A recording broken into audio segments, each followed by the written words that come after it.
In my church, we sing a song that says, "From the moment that I wake up until I lay my head, I will sing of the goodness of God." I don't know how many people in here can say that. I know I can't. But my grandfather certainly can. From the moment that he woke up until he laid his head, his life was a testament to the goodness of God. And I thank all of you for being here to celebrate this life. To the presidents and first ladies, it is a great honor to have you here. You know the human side of the American presidency like no others, and we appreciate you. To the vice presidents, other distinguished guests, and friends of all kinds, thank you for being here. To those of you who came from all across the world, thank you for being here to celebrate and pay tribute to my grandfather. I say grandfather, but we called him Pawpaw, as many of you know. We called my grandmother Mom Carter, so we spent our time talking about Mom and Pawpaw.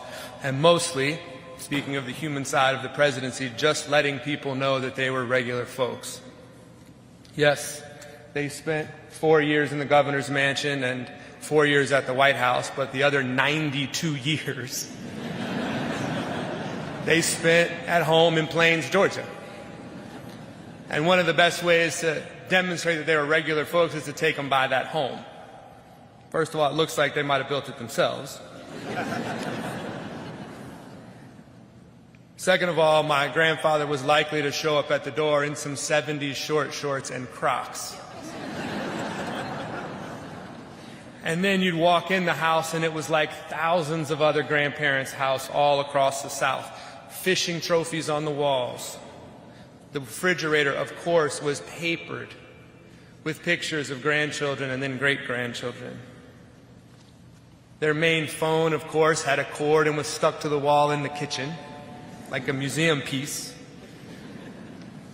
And demonstrating their Depression-era roots, they had a little rack next to the sink where they would hang Ziploc bags to dry.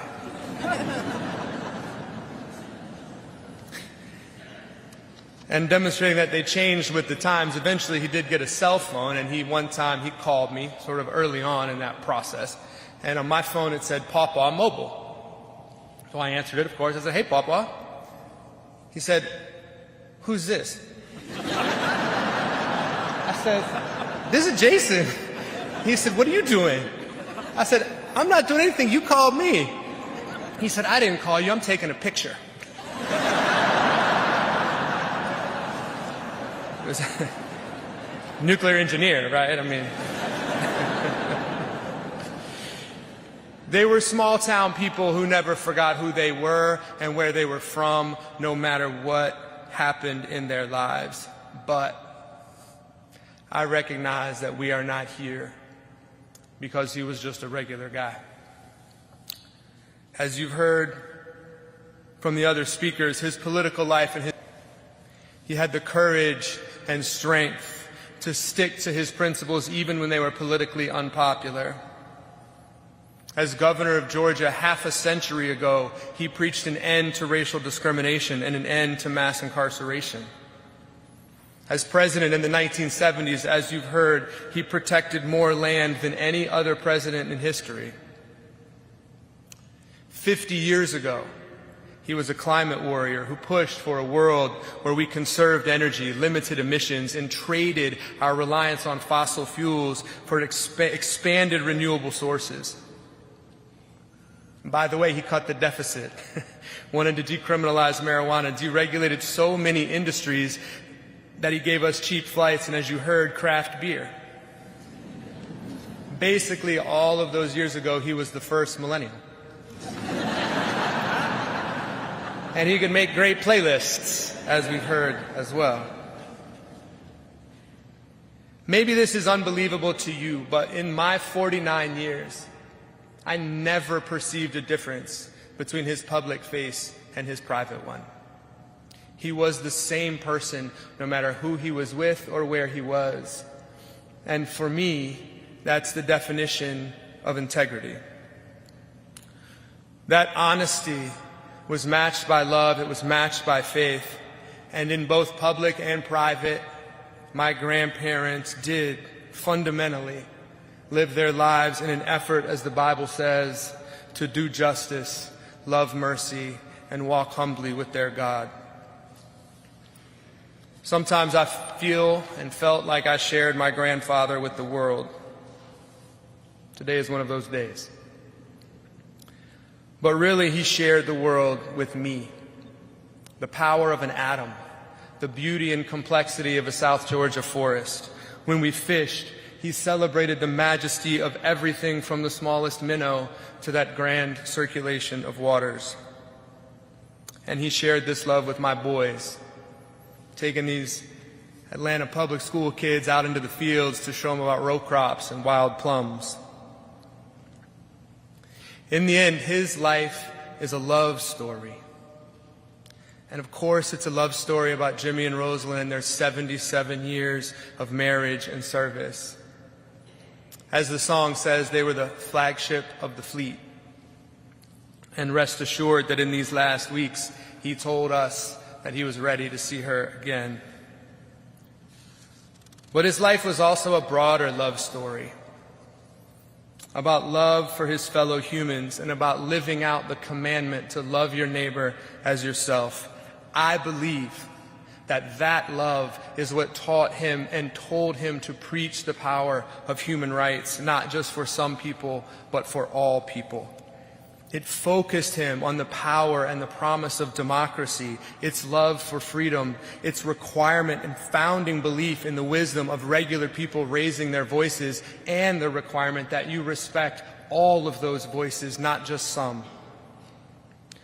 That conviction made him a naval officer who believed and demonstrated, as you've heard, that the greatest power of America was not the military, but its values. And those values were personal to him, and he lived them both publicly and privately. As you heard Stu say, as president, he gave voice to dissidents, stood up to dictators, brought countries together in peace. His heart broke for the people of Israel. It broke for the people of Palestine, and he spent his life trying to bring peace to that holy land. And he talked about it at the dinner table. It was the same in public as it was in private.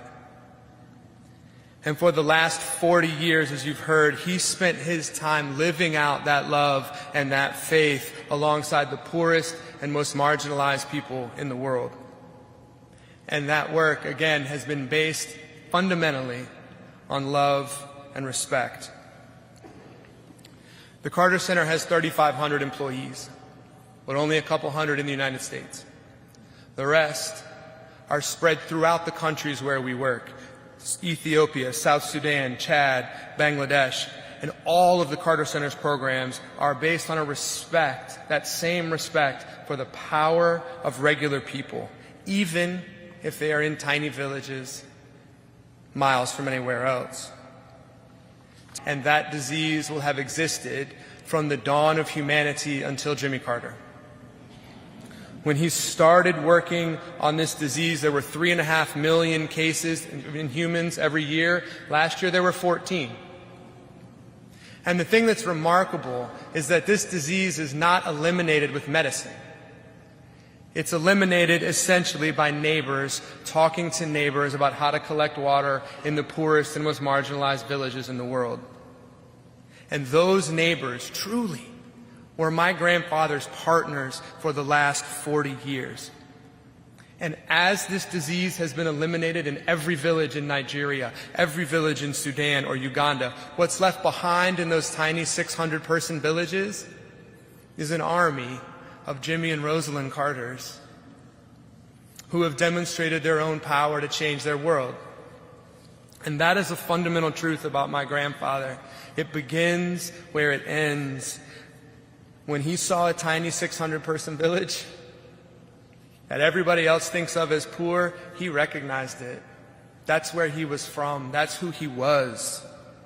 And he never saw it as a place to send pity. It was always a place to find partnership and power, and a place to carry out that commandment to love your neighbor as yourself. Essentially, he eradicated a disease with love and respect. He waged peace with love and respect. He led this nation with love and respect. To me, this life was a love story from the moment that he woke up until he laid his head. Conclude with this. As Andy Young told me, he may be gone, but he's not gone far. The outpouring of love and support that we have felt from you and from around the world has shows how many lives he has touched and how his spirit will live on in many ways for us. He'll be in the kitchen making pancakes, or in his wood shop finishing a cradle for a great-grandchild, standing in a trout stream with Mom Carter, or for me, just walking those Georgia fields and forests where he's from. Thank you.